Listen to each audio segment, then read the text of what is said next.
Cette double question, peut-on parler d'état d'urgence et y a-t-il des solutions? C'est le thème donc de Focus Première ce matin.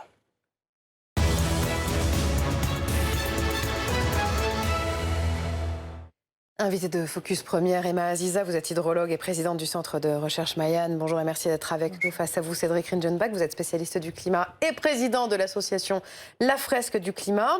Au moment où 86 départements sont donc touchés, en ce moment même, par des restrictions d'eau. 86 départements. Et la Corrèze, où se trouve Ashley Chevalier ce matin, Ashley à Sarroux-Saint-Julien précisément, parce que là-bas, Ashley, depuis vendredi, des camions-citernes ravitaillent 7 communes du plateau de Bord-les-Orgues en eau potable. Est-ce que c'est une situation inédite là-bas ? Écoutez, ici, oui, c'est inédit. Toutes les personnes à qui nous avons parlé nous ont expliqué qu'une situation aussi grave n'avait jamais été vue dans la région. Ces camions-citernes qui ont commencé leur rotation vendredi, ils ont été accueillis avec soulagement par les maires des communes concernées parce que 4000 habitants n'auraient pas d'eau potable sans ces camions-citernes. Je suis ce matin avec les maires de Talamy et de Verrières. Vous êtes concernés? Ces camions-citernes, ça a été vraiment le soulagement pour vous, hein? Ah ben complètement, parce que là sinon c'était vraiment la pénurie et le robinet ne coulait plus là. Alors si vous voulez, c'est ce que je vous disais tout à l'heure, effectivement, le gros morceau, nous c'est les agriculteurs. Les particuliers, on aura toujours des bouteilles d'eau ici et là.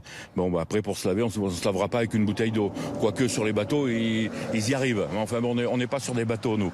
Mais si vous voulez, le gros morceau, c'est les agriculteurs. Les restaurateurs. Et les restaurateurs. Moi j'ai un commerce qui vient d'ouvrir depuis le mois de février sur ma commune et je suis vraiment très inquiet pour lui, quoi, parce que bon, lui c'est son gagne-pain. Et vous êtes inquiet? Un peu la même chose, c'est surtout le monde agricole qui souffre, puisqu'ils sont obligés de faire du transport d'eau. Pour le moment, ils vivent un peu sur les réserves, mais elles s'épuisent. Et donc, s'ils se mettaient, eux, à vraiment pomper dans le réseau, ça va poser de gros problèmes. Vous aviez un rendez-vous à la préfecture hier. Combien de temps ça va durer? Est-ce qu'on vous a dit? C'est plutôt la météo qui pourrait nous répondre. Tant qu'il n'y a pas de pluie annoncée, ça va durer.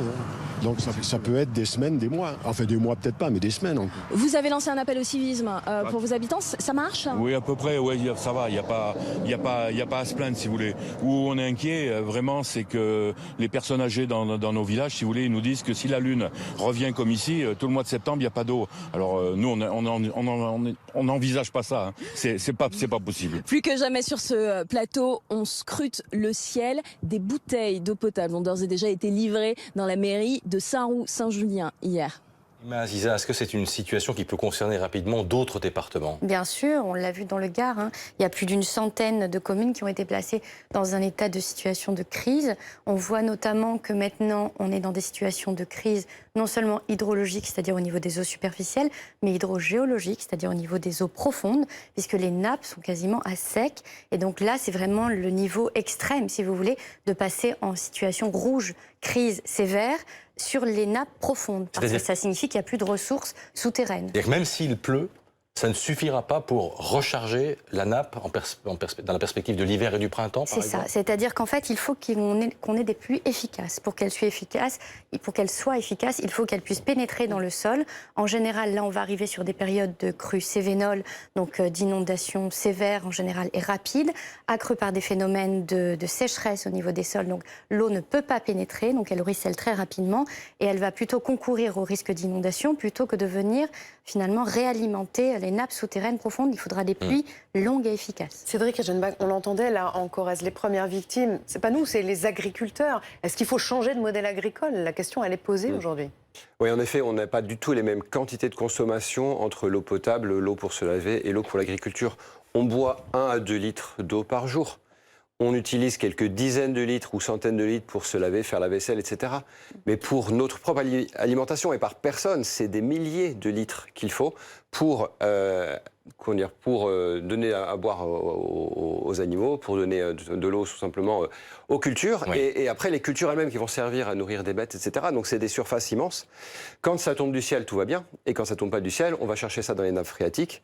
Et ce sont des milliers de litres. Donc c'est pas du tout les mêmes ordres de grandeur entre notre consommation à nous et ce qu'il faut pour Mais l'agriculture. Cédric, Du coup, le risque est vraiment sur ces personnes-là. Est-ce que ça veut dire qu'il faut, par exemple, oublier le maïs dans certaines régions? Alors exactement, et je pense qu'il va falloir progressivement, il va falloir aller jusqu'à ce genre de décision. C'est-à-dire qu'on est allé chercher du maïs, des cultures qui ne sont pas du tout nées sous nos latitudes. On est allé les chercher dans des pays tropicaux et on s'est dit c'est super, c'est sympa comme culture, on va les implémenter chez nous.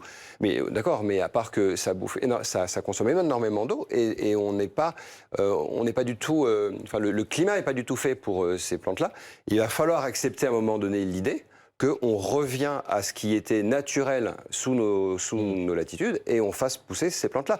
Ça a vraiment des conséquences derrière. C'est-à-dire que la consommation, le blé qui ne vient pas exactement de chez nous, mais quand même en termes de latitude, c'est quand même beaucoup plus proche de nous. Le blé, l'ensemble des autres céréales, alors ça a des vraies conséquences derrière. C'est-à-dire que l'usage de ces céréales, de ces plantes, il faut le revoir. Il faut remplacer par quelque chose. Si ça servait à alimenter du bétail, et à un moment donné, il faudra quand même se poser la question de notre consommation de viande et de savoir si on peut continuer de se permettre une telle consommation de viande par personne. C'est donc un changement complet du modèle de consommation qu'il faut poser. C'est bien ça, Elisa ? C'est ça. En fait, on le voit, on fait quand même face à plusieurs années de sécheresse répétée, des sols qui sont à bout de souffle, j'ai envie de dire. On a 2 canicules sévères qui ont empiré le phénomène, plus la vague de chaleur de la semaine dernière. Donc, maintenant, quelle action on va mettre en œuvre ? Il va falloir avoir une vraie réflexion, effectivement, sur le plan agricole et revoir complètement le modèle, puisque c'est le plus grand consommateur d'eau aujourd'hui en France. Donc ça, c'est une vraie question. Deuxièmement, revoir l'utilisation des sols, parce que ces sols sont complètement appauvris, et donc dès qu'on a une sécheresse, elle est plus sévère et plus grave, et dès qu'on a une inondation, elle est aussi plus intense, et ça génère plus de victimes. Donc ça, c'est des vraies questions, et c'est des questions qu'on appelle d'adaptation. Or, dans ce que l'on entend actuellement, on voit bien qu'on parle beaucoup d'atténuation des gaz à effet de serre dans l'atmosphère et on ne parle pas de solutions pragmatiques et concrètes. Le problème, c'est qu'on est dans une France vulnérable. Premièrement parce que la sécheresse a concerné des zones qui ne sont pas habituées. Donc si vous aviez eu les mêmes températures sous des latitudes finalement plus basses, on aurait été capable de s'adapter. Là, on est face à une vraie vulnérabilité où les gens ne savent pas comment faire. D'un mot, politiquement, on y est prêt à ça ? À cette révolution, à ce changement de méthode, de modèle ? J'ai pas l'impression. C'est des changements qui sont très profonds. Qui sont vraiment, voilà, il va falloir revoir profondément notre économie. Là, on parlait de l'agriculture. Parlons du coup aussi des agriculteurs. Il ne faut pas les stigmatiser. Ils sont pris à la gorge. Ils sont dans un système où les pauvres, ils ont beaucoup de mal. Ils ont beaucoup de mal à vivre. C'est quand même fou que les gens qui nous donnent à manger, c'est le seul truc dont on a vraiment besoin pour survivre, ce sont des gens qui ne vivent pas de leur métier. Ça, c'est pas normal. Il faut revoir ça. Il faut qu'on puisse vivre dignement de l'agriculture, par exemple. Merci à tous les deux d'être venus ce matin sur le plateau de Première Édition. L'économie.